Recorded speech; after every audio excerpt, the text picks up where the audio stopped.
अस्सलाम वालेकुम, hello and welcome back to the channel.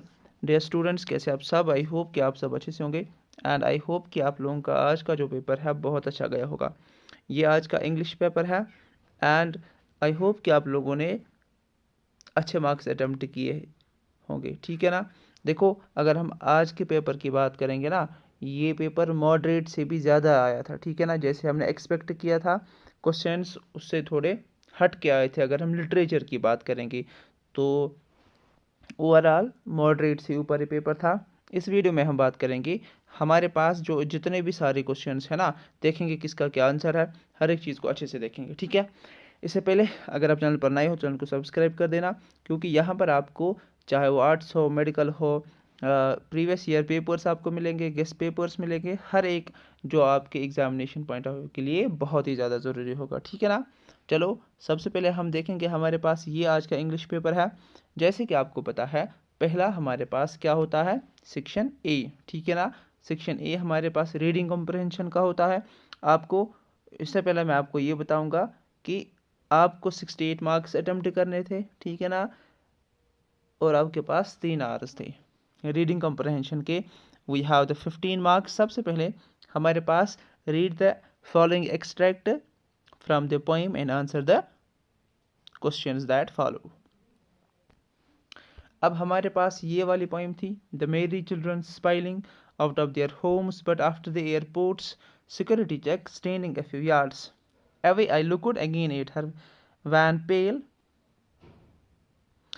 as a late winter's moon and felt that old familiar ache, my childhood's fear, but all I said was see you soon अम्मा, ठीक है। अगर आपको ये पढ़ के आपको ये समझ में आना चाहिए कि ये जो ना, ये कमला दास ने लिखी जो पोएम है आपके इसमें, ठीक है। तो सबसे पहला जो इसमें हमारे पास ऑब्जेक्टिव है वो क्या है, which word is the synonym of wan. Wan का मतलब क्या होना, पेल होना। सो हमारे पास ऑप्शंस क्या है, colourless, cheerful, colourful, young, and the colourless is our correct option, ठीक है।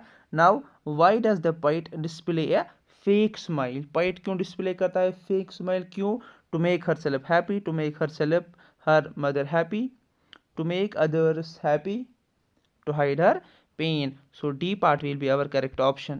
Then smile and smile and smile, which poetic device is this? क्या ये personification है, simile है, metaphor है, repetition है?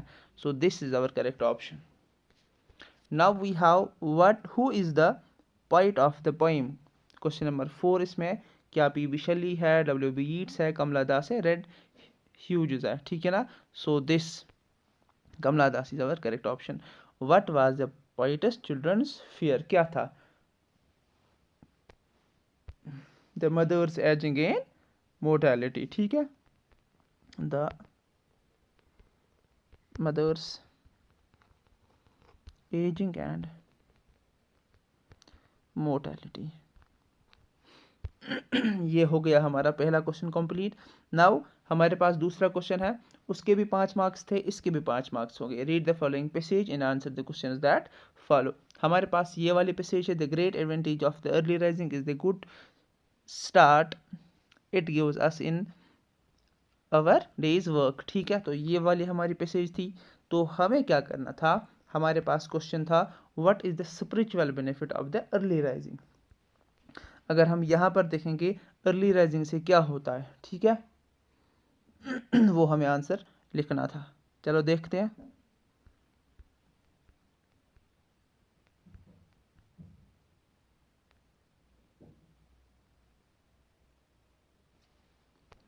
ये ठीक है ना, the great advantage of early rising is the good start it gives, क्या ये देता है, it gives us in our day's work. The early rising has done a large amount of hard work before other men we got out of bed.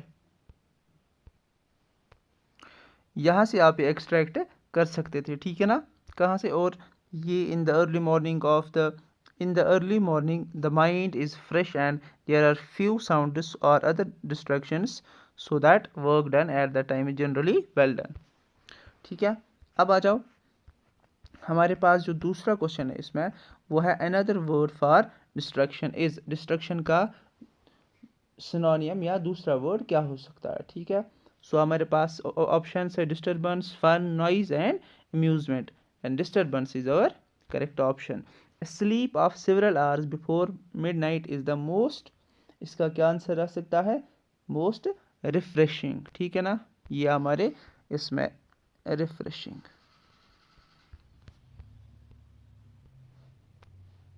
Refreshing जो है ये आपका यहाँ पर आपका आंसर है मोस्ट रिफ्रेशिंग, ठीक है। आ जाओ अब यहाँ देखेंगे नेक्स्ट वाला क्वेश्चन हमारे पास, who finds time to take some exercise in the morning, ठीक है। अर्ली राइजर इसका ऑप्शन है, ये भी आपके इसी में है पैसेज में, द अर्ली राइजर मतलब जो सबसे पहले उठता होगा। In the early morning a mind is fresh, mind is fresh and there are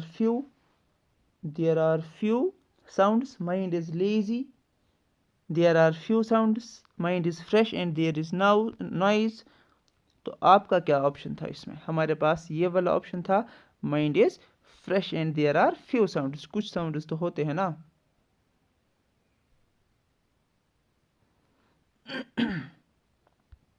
now we have, यहाँ पर क्या दिया गया है क्वेश्चन देखना, the pie chart below shows the percentage wise break up of spending pattern of family in a month, total amount earned in a month is 50,000, total amount जो था ना 50% था, study the pie chart and answer the questions, ठीक है।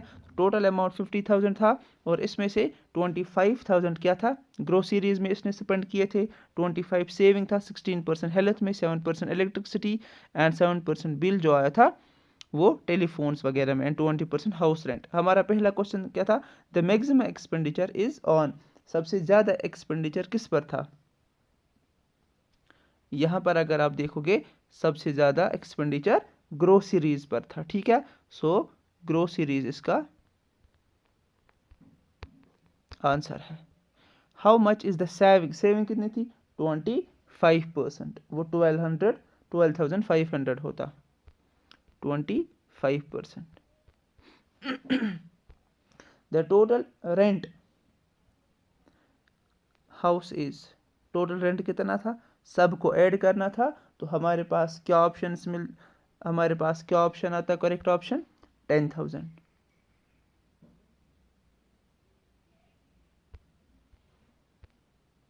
Then the amount in percentage spend on bills, bills में कितना था, यहाँ पर अगर हम देखेंगे electricity bill 7 and telephone bill 7 हो गया हमारा 14, है ना 14%। How can a family increase it saving, कैसे कर सकते हैं बाय रिड्यूसिंग द एक्सपेंडिचर, तो हो गया आपका सेक्शन ए पूरा कंप्लीट, ठीक है ना। अब हमारे पास सेक्शन बी है, ग्रामर वाला पोर्शन है, इसके 10 मार्क्स है।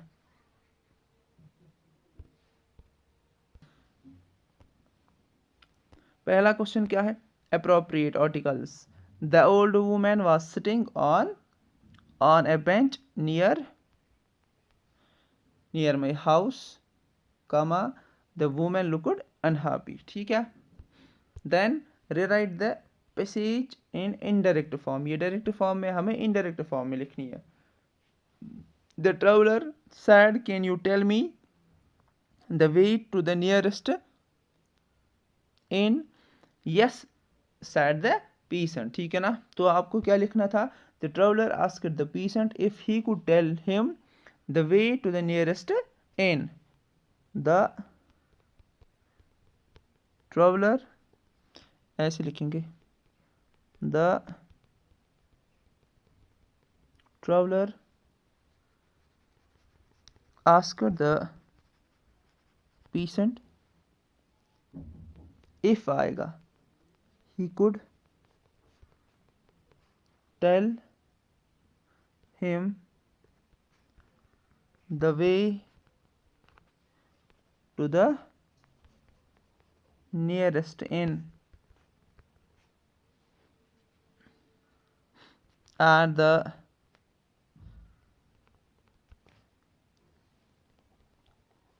peasant replied yes, affirmative, ठीक है, लास्ट में लगेगा। आ जाओ, now we have question number 6, 4 marks का क्वेश्चन है। यहाँ पर there are 4 errors in the following passage indicated by numbers in the bracket, correct the errors and rewrite the corrected passage. आपको पूरी पैसेज लिखनी थी, ठीक है, करेक्ट करके। एंड सबसे पहले a integrated circuit of microchip as it is generally called is a tiny component that are heart and soul of all single electronic devices from washing machine to traffic signals। देखो यहाँ पर सबसे पहले an integrated circuit आएगा and generally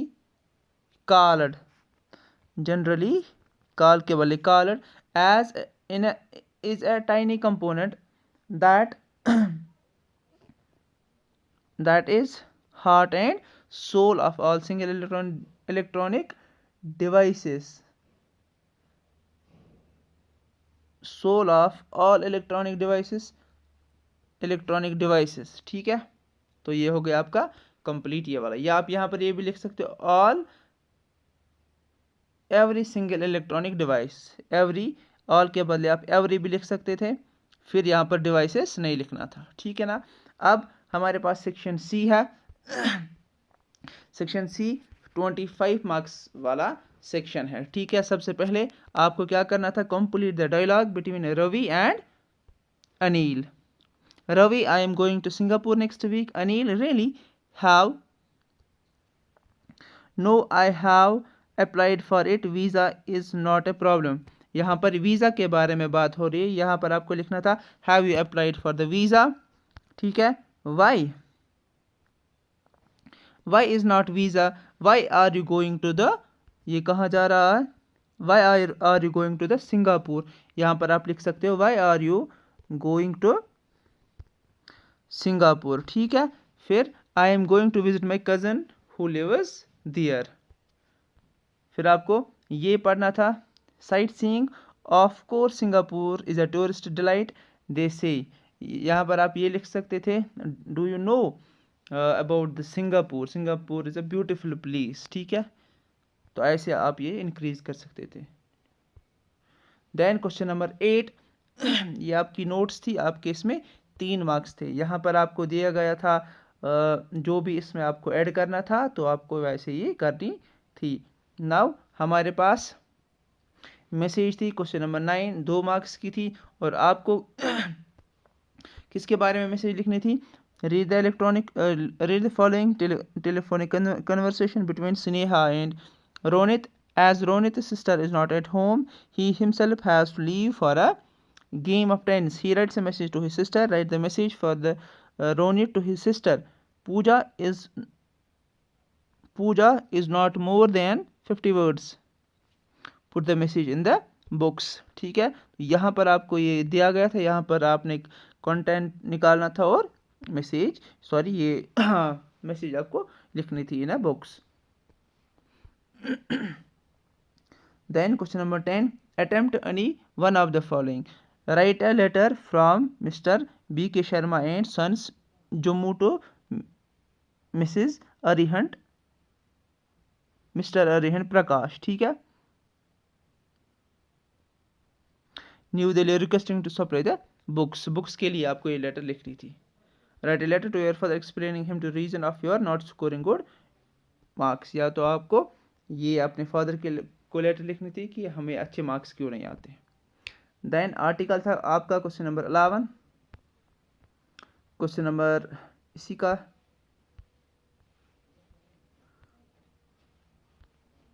then we have the question number 12। Question number 12 क्या था, आपको एक सुइटेबल टाइटल देना था, इन रीडेबल स्टोरी बनानी थी। ये जब हम पढ़ते हैं तो हमें क्या नज़र आता है, यहाँ पर द किंग्स लेसन आप यहाँ पर लिख सकते हो, या द किंग्स लेसन। देन हमारे पास सेक्शन डी है। सेक्शन डी पहले क्वेश्चंस थोड़े आसान आए थे, लेकिन लास्ट में क्वेश्चंस बहुत खतरनाक टाइप के आए थे ना। Answer any 3 of the following, यहाँ से आपको 3 ही को आंसर करना था। Then question number 4, answer any 3 of the following. हर एक क्वेश्चन के 3 मार्क्स थे, और यहाँ पर भी हर एक क्वेश्चन के 3 मार्क्स थे। अब हमारे पास लास्ट वाला, यहाँ पर देख लो, यहाँ पर answer any one of the following. Why was Matilda always unhappy, ये आपको लिखना था। वट, देखो यहाँ पर आप अगर कैरेक्टरिस्टिक से पॉइंट्स निकाल सकते थे ना मैटिल्डा के, तो आपका हो जाता। What was the atmosphere at the Hyde Park, explain the portrayal of generation gap in अबीले। तो यहाँ पर आपको एक ही क्वेश्चन लिखना था, यहाँ पर भी आपको एक ही क्वेश्चन लिखना था, ठीक है। So this was your today's English paper. Overall paper अच्छा आया था, मॉडरेट से ज़्यादा ऊपर ही आया था। देखो अगर आपको वीडियो अच्छा लगा तो वीडियो को शेयर कर देना एंड चैनल को भी सब्सक्राइब कर देना। Thank you for watching the video, thank you very much.